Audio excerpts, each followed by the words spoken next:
السلام علیکم ورحمۃ اللہ وبرکاتہ۔ بسم اللہ الرحمن الرحیم۔ دوستو، گونا ویشل نے اسلام قبول کرنے کے بعد اپنا نام فاطمہ رکھا تھا۔ وہ طواف کعبہ سے فارغ ہو کر اس وقت بیٹھی ہوئی عبادت کر رہی تھی جب اس کے موبائل پر کال بجنے لگی۔ جس کی کال موبائل پر آ رہی تھی وہ کوئی اور نہیں بلکہ اس کی سگی بہن تھی۔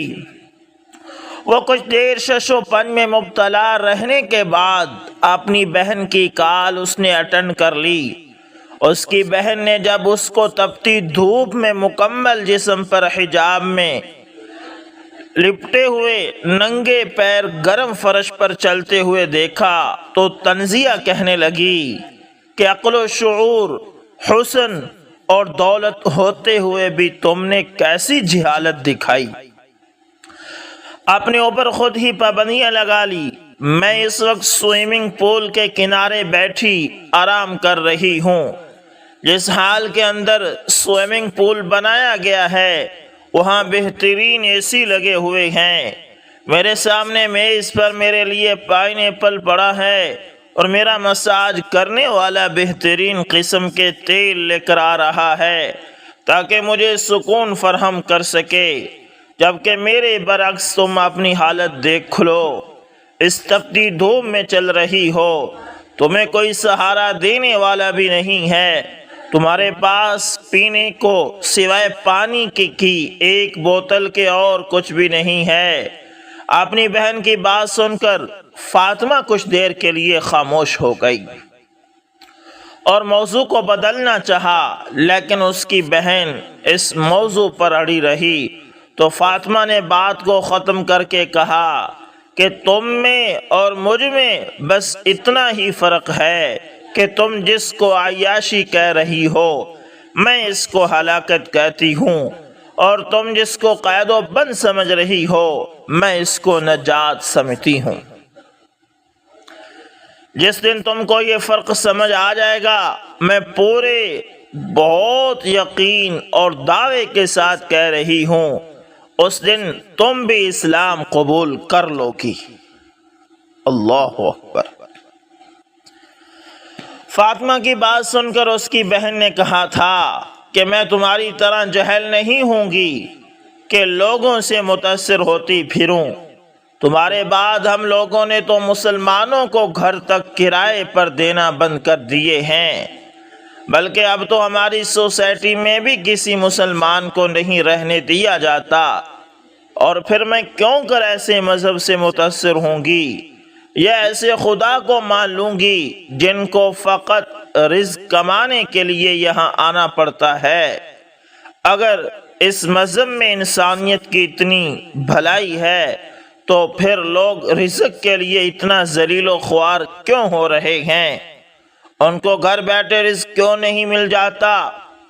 اپنی بہن کی بات سن کر فاطمہ نے اسے دلیل دینا چاہی، مگر تب تک اذان کی آواز گونجنے لگی اور فاطمہ نے اپنی بہن کو بتایا کہ اب نماز کا ٹائم ہو گیا ہے، پھر کبھی بات ہوگی، اور ساتھ ہی کال بند کر کے نماز کی تیاری کرنے لگی۔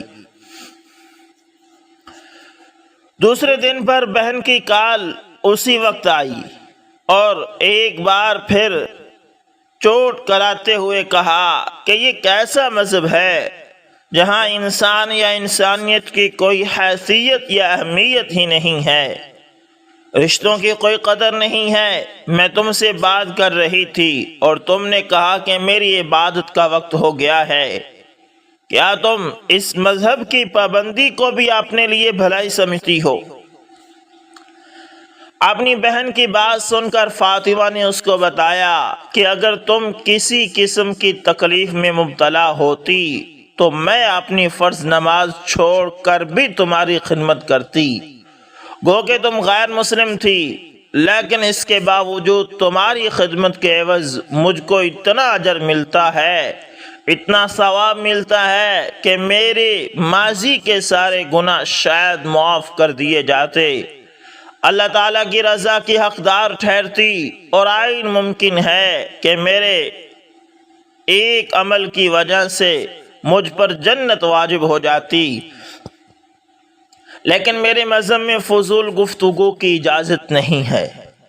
میری بس چھوٹی سی خواہش ہے کہ جس طرح میں تمہارے مذہب کا احترام کرتی ہوں، اسی طرح تم بھی میرے مذہب کا احترام کرو تاکہ ہم دونوں کا رشتہ قائم رہ سکے۔ اگر تم اسلام کو سمجھنا چاہتی ہو تو میں تم کو ضرور سمجھاؤں گی، لیکن اگر تم مجھ کو اسلام سے ہٹانا چاہتی ہو تو میں نہیں چاہتی کہ پھر ہم دونوں کا رابطہ قائم ہو۔ فاطمہ کی بات سن کر اس کی بہن نے رابطہ منقطع کر دیا، اور پھر ان دونوں بہنوں کے درمیان کبھی رابطہ نہ ہوا، یہاں تک کہ عمرہ کر کے فاطمہ واپس اپنے ملک چلی گئی۔ تقریباً 22 سال تک فاطمہ اور اس کی فیملی کا کوئی رابطہ نہ ہوا۔ 22 سالوں میں فاطمہ کی اولاد تک جوان ہو چکی تھی، وہ زندگی کے بہت سارے نشیب و فراز دیکھ چکی تھی، اور وہ اس وقت صرف بچوں کی پرورش میں مصروف تھی۔ ایک دن اچانک اس کو ایک اولڈ ہوم سے کال موصول ہوتی ہے، اور کوئی خاتون اس سے ملنے کی خواہش ظاہر کرتی ہے، ایسی خاتون جس نے اپنے لیے موت کو چن لیا ہوتا ہے، اور 3 دن بعد اس کو انجیکشن دے کر مارے جانے کا فیصلہ کر لیا گیا ہوتا ہے۔ فاطمہ جب خاتون کے متعلق پوچھتی ہے تو اس کو پتہ چلتا ہے کہ جس خاتون نے موت کا فیصلہ کیا ہے اور اپنے لیے موت کا انتخاب کیا ہے، وہ کوئی اور نہیں بلکہ فاطمہ ہی کی بہن ہے، وہی بہن جو کہتی تھی اسلام میں پابندیاں ہیں اور وہ عیاشی کر رہی تھی۔ آج اس کی عیاشی کا انجام اس کو موت تک لے آیا تھا۔ اس کو موت قدرتی طور پر نہیں آ رہی تھی، بلکہ اس کی زندگی اس قدر اذیت میں مبتلا تھی، وہ خوشی سے زندگی کی بجائے موت کا انتخاب کر رہی تھی، اور مرنے سے پہلے اپنی بہن کو ملنے کی خواہش رکھتی۔ فاطمہ اپنے بیٹے کے ہمراہ فوراً اس ادارے میں پہنچی، بہن کی موت کی ضد کو نظر انداز کرتے ہوئے اپنی بہن کو ساتھ لیا، گھر واپسی آئی، اپنی فیملی سے متعارف کروایا، بہن کی خدمت مدارت شروع کر دی، اس کا علاج معالجہ کرانے کی کوشش کی، مگر اس کی بہن کو ایسا مرض لاحق تھا جو زیادہ تر گناہ کبیرہ کرنے سے پھیلنے کا سبب بنتا ہے۔ گو کہ بعض دفعہ دوسری وجوہات بھی ہو سکتی ہیں۔ عام طور پر ایسے مریضوں کو لاوارث چھوڑ دیا جاتا ہے اور وہ تڑپ تڑپ کر مر جاتے ہیں، مگر فاطمہ نے اپنی بہن کی بہت خدمت کی، یہاں تک اس کی بہن جس نے زندگی کی بجائے موت کو چنا تھا، اسے زندگی سے پیار ہو گیا۔ فاطمہ کی بہن نے ایک دن اس سے پوچھا کہ میرے اتنے برے رویے کے باوجود تم نے مجھ سے اتنا اچھا سلوک کیوں کیا؟ تو فاطمہ مسکرا کر اپنی بہن سے مخاطب ہوئی، یہ میرے رب کا حکم ہے اور میرے نبی کی سنت ہے، اور میرا تم سے وہ پیار ہے جو خونی رشتوں میں ہوتا ہے۔ مختصراً یہ کہہ لو کہ یہ اس مذہب کی تعلیمات ہیں جس سے تمہیں الجھن تھی، جس کی وجہ سے تم مجھ سے نفرت کرتی تھی، مجھ پر طنز کرتی تھی، جو مذہب تمہیں قائد لگتا تھا، اور پتہ تم آج اس حال میں کس وجہ سے پہنچی ہو؟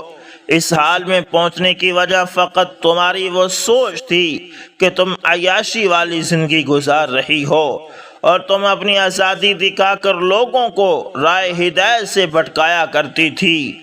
اپنی بہن یہ باتیں سن کر وہ رونے لگی، اور جلد ہی فاطمہ اور اس گھر والوں کے رویے سے متاثر ہو کر اس نے اسلام قبول کر لیا، مگر اسلام قبول کرنے کے بعد وہ زیادہ عرصہ جی نہ سکی۔ اللہ اکبر۔ لیکن دوستو، خوشی کی یہ بات ہے کہ اس کا اختتام اسلام پر ہوا۔ اللہ تعالیٰ سے دعا ہے کہ اللہ تعالیٰ ہم تمام مسلمانوں کو صحیح معنوں میں اسلام پر عمل کی توفیق عطا فرمائے، اور ہمیں غیروں کے لیے اسلام کی مشعل بنائے تاکہ غیر بھی ہمیں دیکھ کر اسلام قبول کر سکیں۔ ملتے ہیں دوستو کسی نیکسٹ اچھی سی ویڈیو کے اندر، تب تک کے لیے اللہ حافظ، جزاکم اللہ خیر۔